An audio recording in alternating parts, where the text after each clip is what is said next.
આમ તો છેલ્લા ઘણા સમયથી રાજ્યની અંદર ઇન્કમટેક્સ વિભાગ છે એ એક્શન મોડમાં દેખાઈ રહ્યું છે, પરંતુ ડાયમંડ સિટી સુરતમાં આજે વહેલી સવારથી જ આવકવેરા વિભાગે લાખ કરી હતી. સુરત આઈટી વિભાગની ડીડીઆઈ વિંગે શહેરના ટોચના ઉદ્યોગપતિઓના રહેણાંક અને વેપારિક સ્થળો પર એકસાથે દરોડા પાડીને તપાસનો ધમધમાટ શરૂ કર્યો છે, જેના કારણે સમગ્ર વેપારી આલમમાં ભારે સન્નાટો અને ફફડાટ વ્યાપી ગયો હતો. લક્ષ્મી ડાયમંડ એટલે કે જાણીતા હીરા ઉદ્યોગપતિ ધીરુ ગજેરાના ઘર અને ઓફિસ પર સર્ચ ઓપરેશન શરૂ કરવામાં આવ્યું હતું, જેમાં બીજું મહાકાલ ગ્રુપ એટલે કે રિયલ એસ્ટેટ અને અન્ય વ્યવસાય સાથે સંકળાયેલા અનિલ બગદાણા તેમજ તેમના ભાગીદારો તરુણ ભગત અને પ્રવીણ ભૂતને ત્યાં પણ અધિકારીઓનો કાફલો ત્રાટક્યો હતો. સૂત્રોના જણાવ્યા અનુસાર આ દરોડામાં ઉદ્યોગપતિઓના વિવિધ પ્રોજેક્ટ્સ, ઓફિસો અને અંગત રહેણાંક મકાનો સહિત અનેક સ્થળોને આવરી લેવામાં આવ્યા છે.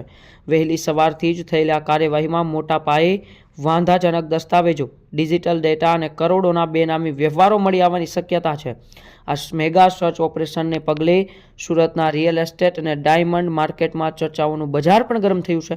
મોડી સાંજ સુધીમાં દરોડામાં કેટલું બેનામી નાણું પકડાય છે તેના પર સૌની નજર ટકેલી છે, પરંતુ સૌથી જે ચર્ચાનો વિષય બન્યો છે એ ચર્ચાનો વિષય હતો સુરતના જાણીતા ઉદ્યોગકાર અને લક્ષ્મી ડાયમંડ એટલે કે ખૂબ જેમનું મોટું નામ છે એવા લક્ષ્મી ડાયમંડના એ ધીરુ ગજેરા અને તેમના ગજેરા પરિવારના તેમની સાથે સંકળાયેલા ધંધામાં ભાગીદાર રહેલા બધા ભાઈઓની ઘરે પણ ઇન્કમટેક્સના દરોડા પડ્યા હતા.